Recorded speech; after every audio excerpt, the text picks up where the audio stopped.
Hello, and welcome back to the Hills to Hawkesbury News Roundup. I'm Josh, and I'll be running you through what's been happening in our area lately. So without further ado, let's begin.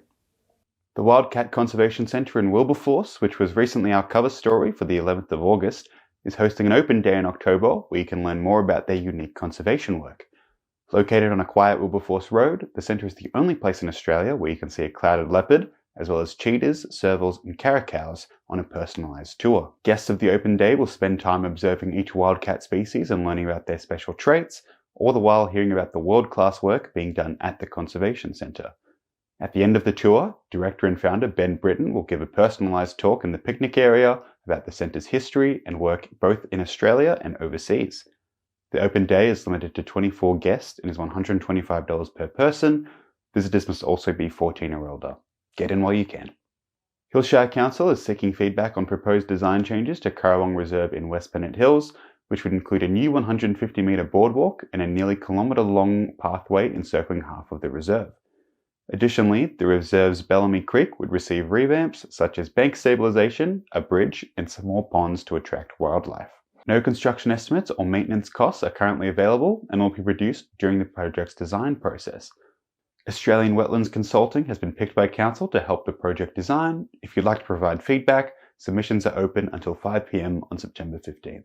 The new Samantha Riley Drive Reserve is due to open September 23rd, and there'll be a big launch event to celebrate.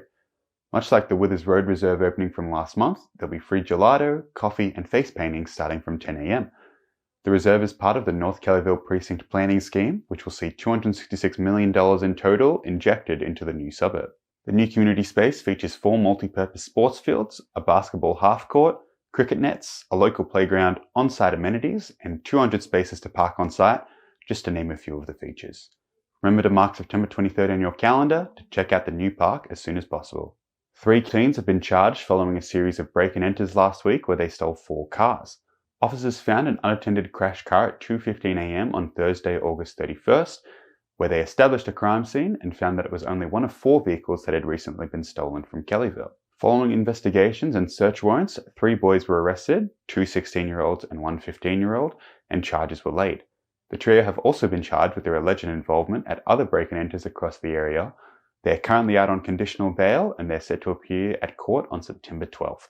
Run for the Hills is this Sunday at Bella Vista Farm, one of the many events in the ongoing Orange Blossom Festival.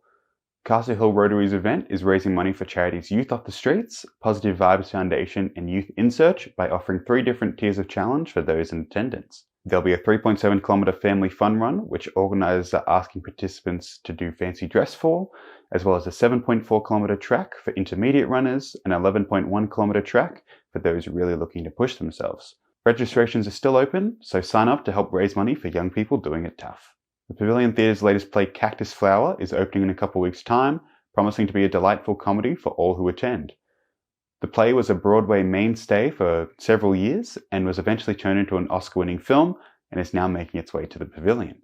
Set in 1960s Manhattan, it tells the story of the rocky relationship between 21-year-old Tony and her boyfriend Julian, and soon Julian's assistant Stephanie gets caught up in all the mess. The season runs from September 22nd until October 14th. Don't miss out on another stellar Pavilion production.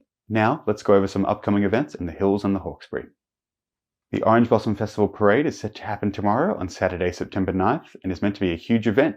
It's at Rouse Hill Town Centre and goes from 11 a.m. till 4 p.m. with community-made floats, workshops and performances galore. Also on Saturday, Hawkesbury Regional Museum is opening their latest exhibition, Stories from the Dirubban. The new exhibition tells stories from the Darug people and features objects, artworks and audiovisual media. Doors will open at 12:30 p.m, followed by a Welcome to Country opening and performances at 1 p.m. Dural Village Markets are back on Sunday, September 10th with a huge range of stalls. It's at Dural Country Club from 9 a.m. till 1 p.m. Mark it in your calendar to find delicious food and goods at great prices.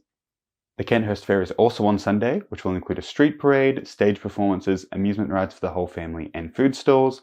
It runs from 10 a.m. till 3 p.m. and is at John Benyon Rotary Park, 135 Kenthurst Road.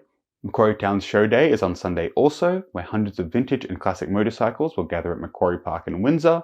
The event is free, with sausage sizzle and drinks available for purchase. And lastly, on Thursday the 14th of September, head to an organic gardening workshop at the Community Environment Centre in Annan Grove. There, you'll be given a tour of the vegetable garden and then shown practices and techniques to use at home.